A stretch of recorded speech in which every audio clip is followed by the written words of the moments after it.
Hi hello ಎಲ್ರಿಗೂ ನಮಸ್ಕಾರ. ಹೇಗಿದ್ದೀರಾ? ನಾನಂತೂ ತುಂಬಾನೇ ಚೆನ್ನಾಗಿದ್ದೀನಿ. ಸೊ ನೀವು ಕೂಡ ತುಂಬ ಚೆನ್ನಾಗಿದ್ದೀರಾ ಅಂತ ನಾನು ಭಾವಿಸ್ತೀನಿ. ಓಕೆ, ಹಾಗಾದರೆ ಇವತ್ತಿನ ವಿಡಿಯೋ ಸ್ಟಾರ್ಟ್ ಮಾಡೋಣ. ಆದರೆ ಸ್ಟಾರ್ಟ್ ಮಾಡೋಕ್ಕಿಂತ ಮುಂಚೆ ಸೊ ಹೇಳಿದ್ನಲ್ಲ, ಯಾರೆಲ್ಲ ಫಸ್ಟ್ ಟೈಮ್ ಇರ್ತಾರೆ ಅದಕ್ಕೆ ಸಬ್ಸ್ಕ್ರೈಬ್ ಮಾಡಿ, ಲೈಕ್ ಮಾಡಿ, ಶೇರ್ ಮಾಡಿ, ಕಮೆಂಟ್ ಮಾಡಿ ಅಂತ.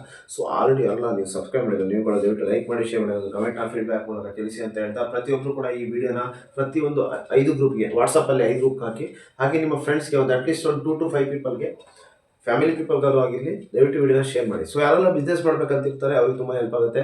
ಸೊ ಆಲ್ರೆಡಿ ಬಿಸ್ನೆಸ್ ಮಾಡಿ ನಾನು ಇನ್ನೊಂದು ಬಿಸ್ನೆಸ್ ಮಾಡೋಕ್ಕೋ ಇಲ್ಲ ಬೇರೆ ಬಿಸ್ನೆಸ್ ಮಾಡಬೇಕು ಅನ್ನೋರಿಗೆ ಈ ವಿಡಿಯೋ ತುಂಬಾ ಹೆಲ್ಪ್ ಆಗುತ್ತೆ ಅಂತ ಹೇಳ್ತಾ, ಸೊ ಇವತ್ತಿನ ವಿಡಿಯೋನ ಸ್ಟಾರ್ಟ್ ಮಾಡ್ತಿದ್ದೀನಿ.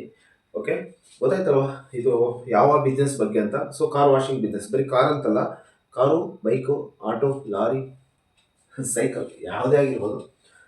ಸೊ ಈ ವಿಡಿಯೋ ಯಾರೆಲ್ಲ ಬಿಸ್ನೆಸ್ ಮಾಡ್ಬೇಕಂತಿರೋ ಹೊಸದಾಗಿ, especially car washing business. So ಒಂದು ವಾಷಿಂಗ್ ಸೆಂಟ್ರನ್ನ, ಕಾರ್ ವಾಷಿಂಗ್ ಸೆಂಟರ್ ಅಂದರೆ ವೆಹಿಕಲ್ ವಾಷಿಂಗ್ ಸೆಂಟ್ರನ್ನ ಓಪನ್ ಮಾಡ್ಬೇಕಂತ ಹೋಗಿ ಈ ವಿಡಿಯೋನ ಸಮರ್ಪಣೆ ಕೊಡ್ತಾ ಇದ್ದೀನಿ. ತುಂಬಾ ಹೆಲ್ಪ್ ಆಗುತ್ತೆ. ಸೊ ಯಾರು ಕೂಡ ಈ ವಿಡಿಯೋನ ಸ್ಕಿಪ್ ಮಾಡದೆ ನೋಡಿ. ಓಕೆನಾ? ಸ್ಕಿಪ್ ಮಾಡಿದ್ರೆ ಕೆಲವೊಂದು ಇಂಪಾರ್ಟೆಂಟ್ ವಿಷಯಗಳು ಸ್ಕಿಪ್ ಆಗುವಂಥ ಚಾನ್ಸಸ್ ಜಾಸ್ತಿ ಇರುತ್ತೆ. ಹಾಗಾಗಿ ಪ್ರತಿ ವಿಡಿಯೋದಲ್ಲಿ ಹೇಳ್ತಿರ್ತೀನಿ ದೊಡ್ಡ ಸ್ಕಿಪ್ ಮಾಡಿಬಿಡಿ ಅಂತ. ಸೊ ಆದರೂ ಕೂಡ ಕೆಲವೊಬ್ರು ಸ್ಕಿಪ್ ಮಾಡ್ತಾ ಇದ್ದೀರಾ, ಅದು ನಮಗೆ ಇಲ್ಲಿ ಗೊತ್ತಾಗುತ್ತೆ. ಸೊ ಇಲ್ಲಿ ಪರವಾಗಿಲ್ಲ, ನಿಮ್ಗೆ ಇಷ್ಟ ಆಗಿಲ್ಲ ಅನಿಸುತ್ತೆ.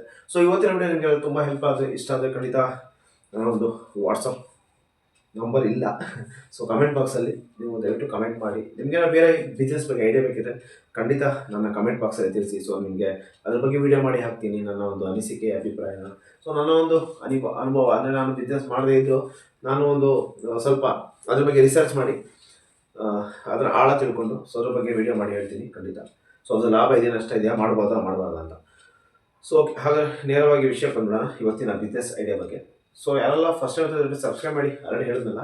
ಸೊ ಹಾಗೆ ದಯವಿಟ್ಟು ಸ್ಕಿಪ್ ಕೂಡ ಮಾಡಿಬಿಡಿ ಅಂತ ಹೇಳ್ತಾ, ಸೊ ಇವತ್ತಿನ ವಿಡಿಯೋನ ಸ್ಟಾರ್ಟ್ ಮಾಡೋಣ. Again welcome back to Deepak Kannadiga YouTube channel.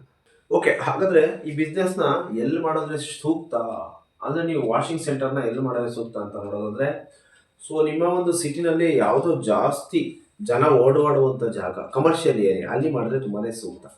ಓಕೆನಾ? ಅಥವಾ ಈ ಆಟೋಮೊಬೈಲ್ಸ್ಗಳಿರುತ್ತಲ್ಲ ಅಂಥ ಏರಿಯಾದಲ್ಲಿ ಮಾಡೋದು ತುಂಬಾ ಚೆನ್ನಾಗಿರುತ್ತೆ. ಓಕೆ, ನೆಕ್ಸ್ಟು ಯಾವ ಜಾಗದಲ್ಲಿ ಮಾಡಿದ್ರೆ ಸೂಕ್ತ ಅಂತ ಹೇಳಿದೆ. ಹಾಗೆ ಇದರ ಜಾಗದ ವಿಸ್ತೀರ್ಣ ಅಂದರೆ ಸ್ಕ್ವೇರ್ ಫೀಟ್ ಎಷ್ಟಿರಬೇಕು ಅಂದರೆ, ಅಟ್ಲೀಸ್ಟ್ ನಿಮಗೆ 3,000-4,000 ಸ್ಕ್ವೇರ್ ಫೀಟ್ ಜಾಗ ಇದ್ದರೆ ತುಂಬಾ ಒಳ್ಳೆಯದು ವಾಷಿಂಗ್ ಸೆಂಟರ್ಗೆ. ಚಿಕ್ಕದಾಗಿ ಜಸ್ಟ್ ಕಾರ್ ಮಾಡ್ತೀನಿ ಅಂದರೆ, ಅದೇ ನೀವು ಲಾರಿ ಗಿರಿ ಮಾಡ್ತೀನಿ ಅಂದರೆ 10,000 ಫೀಟ್ ಬೇಕಾಗುತ್ತೆ. ಯಾಕಂದರೆ ಗಾಡಿ ಕಟ್ ಆಗಬೇಕಲ್ವ, ಅದಕ್ಕೆ ಸ್ಕ್ವೇರ್ ಫೀಟ್ ಬೇಕಾಗುತ್ತೆ. ಸೊ ಕಾರ್ ಬಗ್ಗೆ ಹೇಳ್ತಾ ಇದ್ದೀನಿ ಜಸ್ಟು. ಸೊ 3,000 to 4,000 ನಿಮಗೆ ಖಾಲಿ ಜಾಗ ಬೇಕಾಗುತ್ತೆ. ಹಾಗಾದರೆ ನೆಕ್ಸ್ಟ್ ನೋಡೋದಾದರೆ ಬಂಡವಾಳ. ಓಕೆ, ಎಲ್ರಿಗೂ ಮೇನಾಗಿ ಬಿಸ್ನೆಸ್ ಅಂದರೆ ಬಂಡವಾಳ. ಸೊ ಬಂಡವಾಳ ಎಷ್ಟಾಗುತ್ತೆ ಅಂತ ಕೆಲವರು ತುಂಬ ಕನ್ಫ್ಯೂಷನ್ ಇರುತ್ತೆ ಈ ವಾಷಿಂಗ್ ಸೆಂಟರ್ ಓಪನ್ ಮಾಡೋಕ್ಕೆ. ಸೊ ವಾಷಿಂಗ್ ಸೆಂಟರ್ ಓಪನ್ ಮಾಡೋಕ್ಕೆ ಬಂಡವಾಳ 5-10 ಲಕ್ಷ ಬೇಕೇ ಬೇಕು. ಓಕೆನಾ? ಎಷ್ಟು? 5-10 ಲಕ್ಷ ಬಂಡವಾಳ ಬೇಕೇ ಬೇಕು. ಕಾರಣ ಯಾಕೆ ಅಂದರೆ, ಸೊ ಡೆಪಾಸಿಟ್ ಅಮೌಂಟ್. ಓಕೆನಾ? ಅಡ್ವಾನ್ಸ್ ಡೆಪಾಸಿಟ್ ಅಮೌಂಟೇ ನನ್ನ ಪ್ರಕಾರ 1-2 ಲಕ್ಷ, 3 ಲಕ್ಷ ಅಷ್ಟಿರುತ್ತೆ. ಓಕೆನಾ? ಯಾಕಂದರೆ ದೊಡ್ಡ ಜಾಗ ಅಂದಮೇಲೆ ದೊಡ್ಡದಾಗೇ ಇರುತ್ತೆ ಡೆಪಾಸಿಟು, ಬಂಡವಾಳ. ಸೊ ಇಲ್ಲ ಲೀಸ್ ತೊಗೊತೀನಿ ಅಂದರೆ ಲೀಸ್ ಆಗಿ ತೊಗೋಬೋದು 10 ಲಕ್ಷ ಹಾಕಿ. ಸೊ ಇಲ್ಲ ನಾನು ಬಾಡಿಗೆ ಕಟ್ತೀನಿ ಅಂದರೆ, ಸೊ ಓಕೆ, ಡೆಪಾಸಿಟ್ ಕಟ್ಟಿ ಒಂದು 2 ಲಕ್ಷ, 1 ಲಕ್ಷ ಆ ಥರ. So next ಇಕ್ವಿಪ್ಮೆಂಟ್ಗಳು. ಇಕ್ವಿಪ್ಮೆಂಟ್ ಏನು ಅಂದರೆ, ಕೆಳಗಡೆ ವಾಟರ್ ಸಂಪ್ನ ಮಾಡಿಸ್ಬೇಕಾಗುತ್ತೆ. ಸಂಪು ತುಂಬಾ ಇಂಪಾರ್ಟೆಂಟ್. ಓಕೆನಾ? ಸಂಪ್ ಇಲ್ಲ ಅಂದರೆ ಇಲ್ಲಿ ನೀವು ಬೋರ್ವೆಲ್ ಕೂಡ ಆಪ್ಷನಾಗಿ ತೊಗೋಬೋದು. ಬೋರ್ವೆಲ್ ಇದ್ದರೆ ತುಂಬಾ ಒಳ್ಳೆಯದು ಆ್ಯಕ್ಚುಲಿ ಬಿಸ್ನೆಸ್ಗೆ. ಬೋರ್ವೆಲ್ ಕಂಪಲ್ಸರಿ ಬೇಕಾಗುತ್ತೆ, ಏರ್ ಕಂಡೀಷ್ನರ್ ಬೇಕಾಗುತ್ತೆ, ಮತ್ತು ಬ್ಲೋ ಹೇರು, ಆಮೇಲೆ ವ್ಯಾಕ್ಯೂಮ್ ಮಿಷಿನ್ ಬೇಕಾಗುತ್ತೆ, ಮತ್ತು ಸಂಪನ್ನು ನೀವು ಕಟ್ಸ್ಬೇಕಾಗುತ್ತೆ. ಅದು ಒಂದು ಚಾರ್ಜಸ್ ಬೀಳುತ್ತೆ. ಸಂಪ್ ಗೊತ್ತಲ್ವಾ ನಿಮ್ಗೆ ಯಾವ ಥರ ಇರುತ್ತೆ, ವಾಟರ್ ಸ್ಟೋರೇಜ್. ಸೊ ಆ ಸಂಪನ್ನು ಕೂಡ ನೀವು ಮಾಡಿಸ್ಬೇಕಾಗುತ್ತೆ. ತುಂಬಾ ಕಷ್ಟ ಅಂತ ಹೇಳ್ಬೋದು, ಈಸಿ ಇಲ್ಲ ಈ ಕೆಲಸ, ತುಂಬಾ ಟಫ್ ಇದೆ.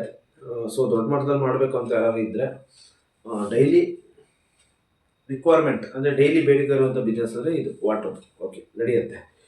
ಓಕೆ, ಡೈಲಿ ಎಷ್ಟು ಜನ ಗಿರಾಕಿ ಬರ್ತಾರೆ ಅಂತ ತುಂಬ ಜನ ಡೌಟ್ ಇರುತ್ತೆ. ಸೊ ಸ್ಟಾರ್ಟಿಂಗಲ್ಲಿ ನಿಮ್ಗೆ ಕಷ್ಟ ಆಗ್ಬೋದು, ಒಬ್ಬರು 3 ಜನ ಬರ್ಬೋದು. ಸೊ ನೀವು ಒಂದು ಹತ್ತತ್ರ 1 ವರ್ಷ ಮಾಡಿದ್ರಿ ಅಂದರೆ ಕರೆಕ್ಟಾಗಿ ನಾನ್ ಸ್ಟಾಪ್, ಅಂದರೆ ನೀವು ಅಂಗಡಿ ಕ್ಲೋಸ್ ಮಾಡಿದೆ ಬಾಗಲಾಗದೆ ಕರೆಕ್ಟಾಗಿ ಮಾಡಿದ್ರಿ ಅಂದರೆ ಖಂಡಿತ ದಿನಕ್ಕೆ ಅಟ್ಲೀಸ್ಟ್ ಒಂದು 20 ಕಾರ್ ಬರುತ್ತೆ. ಓಕೆ, 20 ಕಾರ್ ಬರುತ್ತೆ ಸರ್ವಿಸಿಗೆ. ಅಂದಾಜಾಗಿ ಹೇಳ್ತಾ ಇರೋದು, ಜಾಸ್ತಿನೂ ಬರ್ಬೋದು, ಇಲ್ಲ ಕಡಿಮೆನೂ ಬರ್ಬೋದು. ಸೊ 20 ಕಾರ್ ಬರುತ್ತೆ ಅಂದ್ಕೊಳ್ಳೋಣ. ಒಂದು ಕಾರ್ಗೆ ವಾಶ್ಗೆ 200 ರೂಪಾಯಿ ಇಟ್ಕೊಂಡ್ರು, ಒಂದು ಕಾರ್ ವಾಶ್ಗೆ 200 ರೂಪಾಯಿ ಇಟ್ಕೊಂಡ್ರು, ದಿನಕ್ಕೆ 20 ಅಂದರೆ ಡೈಲಿ 4,000 ರೂಪಾಯಿ ಆಯಿತು. ಓಕೆನಾ? 4,000 ರೂಪಾಯಿ ತಿಂಗಳಿಗೆ 1,20,000. ಅದರಲ್ಲಿ ಒಂದು 50,000 ರೂಪಾಯಿ ವಾಟರು ಮತ್ತು ಕರೆಂಟ್ ಬಿಲ್ಲು ಮತ್ತು ಲೇಬರ್ ಸ್ಯಾಲ್ರಿ ಇಷ್ಟು ತೆಗೆದು 50,000 ತೆಗೆದು ನಿಮಗೆ ಹತ್ತತ್ರ 70,000 ಲಾಭವಾಗಿ ಉಳಿತು. ಕರೆಕ್ಟಾ? ಅಲ್ಲಿಗೆ ವರ್ಷಕ್ಕೆ ನಿಮಗೆ 12 8,50,000 ಎಷ್ಟು ಹೇಳಿ? ವರ್ಷಕ್ಕೆ 8,50,000 ಲಾಭ ಆಯಿತು. ಓಕೆ, ಅರ್ಥ ಆಯ್ತಲ್ವಾ? ಸೊ ಲಾಭ ಎಷ್ಟು ಅಂತ. ನೆಕ್ಸ್ಟು ನಾವು ನೋಡೋದಾದರೆ ಇಲ್ಲಿ ಎಷ್ಟು ಜನ ಲೇಬರ್ಗಳು ಬೇಕಾಗುತ್ತೆ ಡಿಪೆಂಡ್ಸ್ ನಿಮ್ಮ ಮೇಲೆ ಹೋಗುತ್ತೆ. ಸ್ಟಾರ್ಟಿಂಗ್ ನೀವೇನೋ ಮಾಡ್ಬೋದು, ಇಲ್ಲಾಂದರೆ ಒಬ್ಬ ಲೇಬರ್ನ ಇಟ್ಟು ಮಾಡ್ಬೋದು, ಇಲ್ಲ ಇಬ್ಬರು ಲೇಬರ್ನು ಇಟ್ಟು ಮಾಡ್ಬೋದು. ಓಕೆನಾ? ಸೊ ಬಂಡವಾಳ ಗೊತ್ತಾಯಿತು, ಯಾವ ಥರ ಕೆಲಸ ಅಂತ ನಿಮ್ಗೆ ಗೊತ್ತಿರುತ್ತೆ. ಮತ್ತು ಮಾಮೂಲಿ ಸಣ್ಣ ಪುಟ್ಟ ಶಾಂಪುಗಳು ಅವೆಲ್ಲ ಮಾಮೂಲಿ.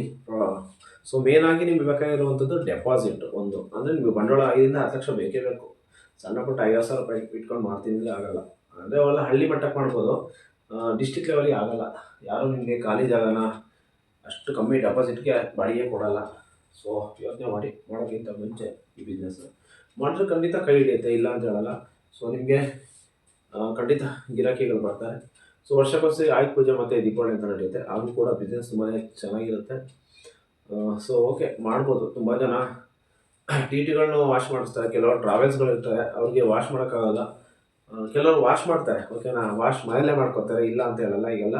ಬಟ್ ವ್ಯಾಕ್ಯೂಮ್ ಮಿಷಿನ್ ಇರಲ್ಲ ಅವ್ರ ಹತ್ರ. ಓಕೆ, ವ್ಯಾಕ್ಯೂಮ್ ಕ್ಲೀನರ್ ಮಿಷಿನ್ ಇರಲ್ಲ. ಸೊ ನಿಮ್ಮ ಹತ್ರನೇ ಬರ್ತಾರೆ.